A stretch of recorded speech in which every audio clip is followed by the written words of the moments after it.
All right, hello again, folks. On this video, I'm going to be showing you my new AutoTrickler V3 that I just got not too long ago. And I've also, if you've not noticed already from my previous videos, I have rearranged my reloading room a little bit. Kind of been meaning to do this forever. And I'm really liking my setup a lot better now. Still not done. Got to put some shelves up on the wall like I had in my other configuration, and tidy up a little bit here and there. But all in all, this is getting pretty close to what I'm gonna be working with. So let me get the camera set up, repositioned here to where you can actually see what's going on. But I'm gonna sort of show you my process for reloading some precision ammo for a 1,000-yard match that I'm hoping to attend here very soon. What I'll be using is my Lee Bench Prime, and there's some fresh Lapua Palma 308 brass. It uses the small rifle primers, and I got a different press now. I'm trying out one of those RCBS Rebel presses. Liking it pretty good so far. I'm using a RCBS gold medal match cedar die, and of course my AutoTrickler setup. So let's see just how fast I can reload some really accurate rounds. All right, I think I've got everything in the frame here. This is sort of going to be my setup. What I'm going to do is just load 20 or 25 pieces here and kind of give you an idea of the time it's going to take.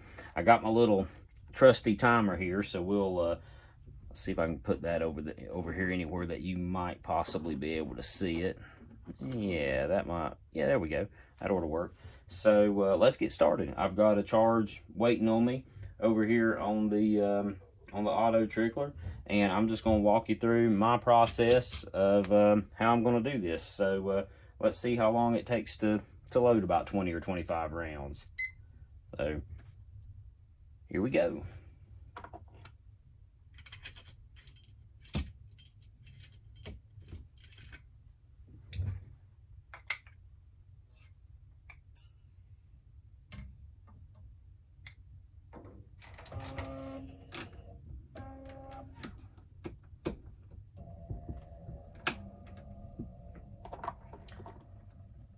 If you're just wondering what the components I'm using here, this is Varget powder and Lapua brass and 190 grain Sierra Match Kings.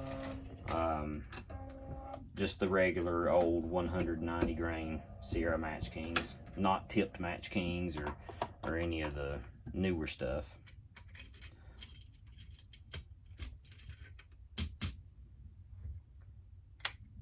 The one thing I'm going to do eventually here is rig up some kind of little holder for my funnel where I can just put the case in the funnel rather than having to sit the case on top of the sit the funnel on top of the case every time to charge it.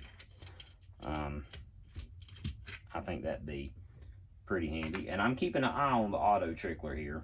I don't know how well you can see the weight or not, but pretty much my goal is, if you're not familiar with these things, they'll read to the 200th of a grain. So like my target weight here is 41.8 grains. And essentially, if it throws, like right now it's through 41.78. If it throws 41.78 or 41.82, I don't really care. Essentially, one kernel of Varget weighs about 0.02 grains. It's right in that ballpark. I don't believe I can shoot one kernel of powder's worth of difference in my abilities. And so, therefore, if it's that close, I'm happy. Now, occasionally, it might throw a little bit over. And lots of times what I'll do, I got a pair of tweezers over here. If it throws like 0.8, like 41.84 or something like that, I'll just reach in there with my pair of tweezers and take out one kernel and dump it. I usually just don't even bother to reweigh it because I know it's essentially that close. So as you can see, And if you've reloaded very much, you know the most aggravating thing, at least in my opinion, of reloading is the powder charging. I mean, it's just so, gosh, it takes so much time and it's so aggravating and it's such a delicate process, it seems. So that's the one place that the AutoTrickler just really seems to shine. Okay, like right now it's through 41.84. So what I'm gonna do, just for the sake of being OCD about this, I'm gonna take, there's one kernel out. Let's see what that weighs. Now it went down to 41.82. So just because I can, I might just go ahead and pull one more out. And there's just one. So let's see what it weighs now. Look at that, dead on 41.8. I'm gonna try to raise the camera over here so you can actually see that. But there it is, dead on 41.80. Now I gotta make sure I've got everything back in the picture here again. Yeah, it looks pretty close. Let's see, I did prime that, didn't I?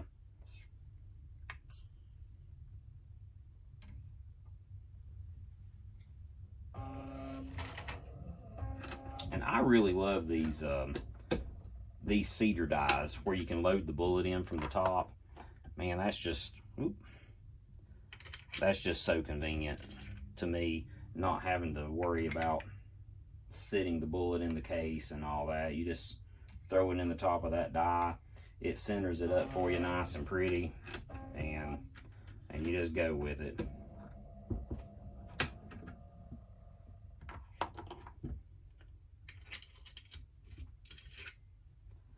So we're coming up on 5 minutes here so far, and that's with me chatting a little bit and moving the camera around and whatever. So essentially I have loaded 10 rounds in 5 minutes time. So that's not too bad. What is that, 30 seconds a round, and I'm priming, charging a case, and seating the bullet in 30 seconds. I mean, that's pretty obvious. I mean, pretty obvious. Lord, pretty awesome. Look. Man overboard. This brass, this is new brass. It's virgin brass. I've not fired it yet. Man, this stuff is so slick. It's kind of hard to hang on to, obviously.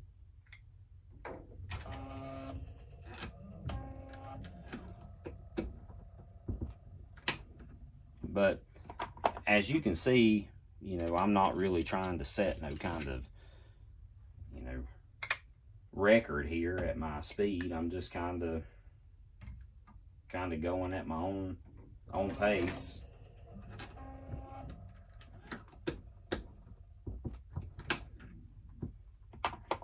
Gosh, this is so nice. I mean, used to, as y'all have probably noticed in some of my previous videos, I had like a, you know, a Charge Master or a Frankfurt Arsenal IntelliDropper, or, you know, one of the big name reloading companies' powder dispensers. And the way I used to do this is the only thing I would do was throw powder charges. And okay, now like right there, it's kind of flirting on 41.76 to 41.8. So I'm just going to manually trickle. Right there, I just threw a kernel in there, and it went on up. So I'm gonna call that good. And again, I mean, you know, that's probably maybe a little OCD. I don't know, but it's just not hard to. You know, it's not hard to do. If you want to get every one weighing exactly the same, you can actually set the AutoTrickler to throw 41.78 and then manually trickle it up yourself. You just grab the end of the AutoTrickler and just slowly turn it until you see a kernel fall in there. So if you really wanted to be, you know, just dead on the money, it would not be that hard to do. And again, the thing might be capable of doing better than I'm operating it here, if I were to play around with some of the settings a little bit more. You can adjust the base down here. There's a little threaded kickstand sort of thing that you can adjust the tilt of the trickler unit to like tilt the tube down or tilt it back, which will greatly affect the flow rate. I have not played with this thing that much. So right there was one that read 0.84. So just for kicks, let's see, there's one. I'm gonna take 2 kernels out there, and let's just weigh it to see what it says. There it is, dead on 41.80. If you can see. I mean, these things really are pretty remarkable.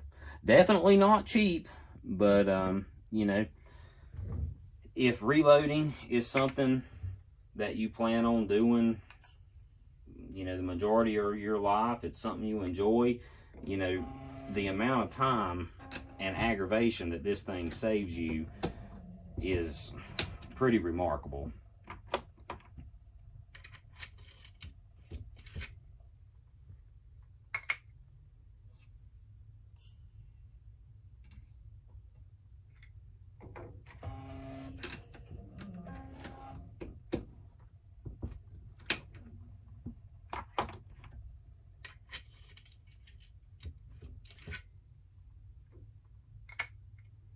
Alright, there's another one that's reading just a little bit on the high side. So I'm going to go ahead and try to take 2 kernels out. And I'm just going to call it, because I know that's going to be really, really close.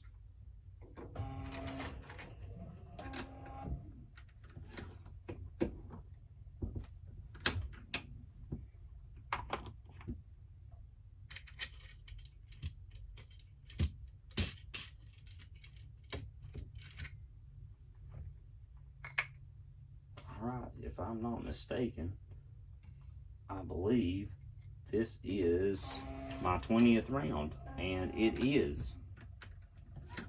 So the timer right now says 10 minutes and 20 seconds, as you can see. So, you know, that was, I mean, that's pretty much 2 rounds a minute, easy. And that was with me talking, moving the camera around, you know, getting OCD with the powder charge over there on a couple of them. So, yeah, that's pretty awesome. I mean, what used to take me probably, gosh, I don't even know, just to throw the powder alone, not priming and not seating a bullet, just throwing powder was probably, for 150 rounds to go shoot a weekend, 2 hours maybe,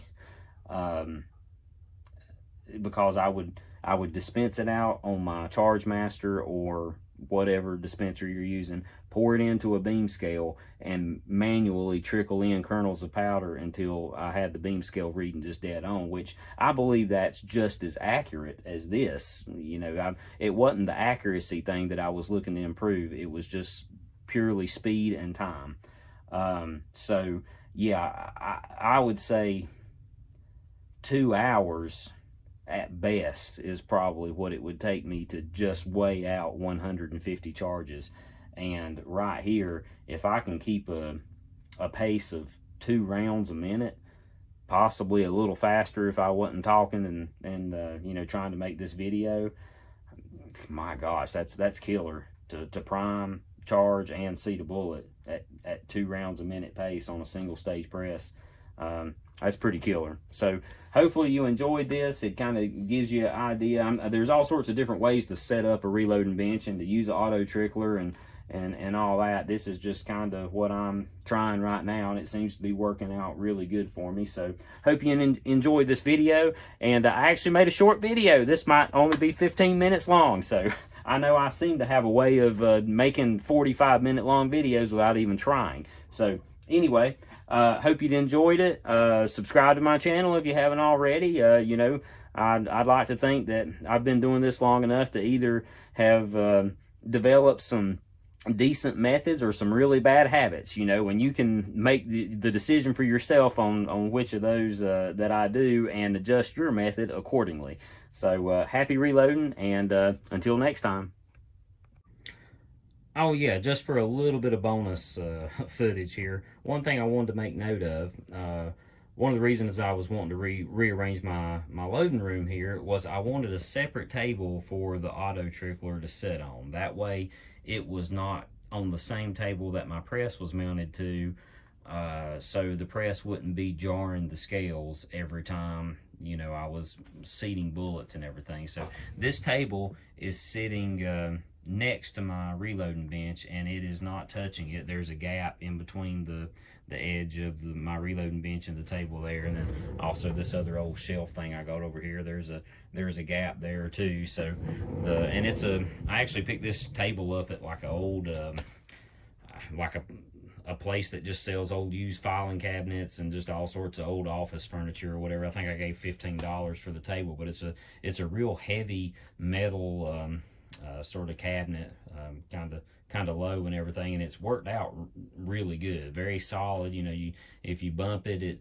it's real nice and heavy and don't move. So that's just another little tidbit I wanted to share with you guys in case you're wanting to use a setup similar to this. I would highly recommend keeping your scales off of the same table that your press is mounted to, because when you seat bullets, or especially resizing brass and that sort of thing, it's just, you know, you can hear them rattling and stuff when they're sitting on the same table, just getting jarred by the press operation. So anyway, thanks again.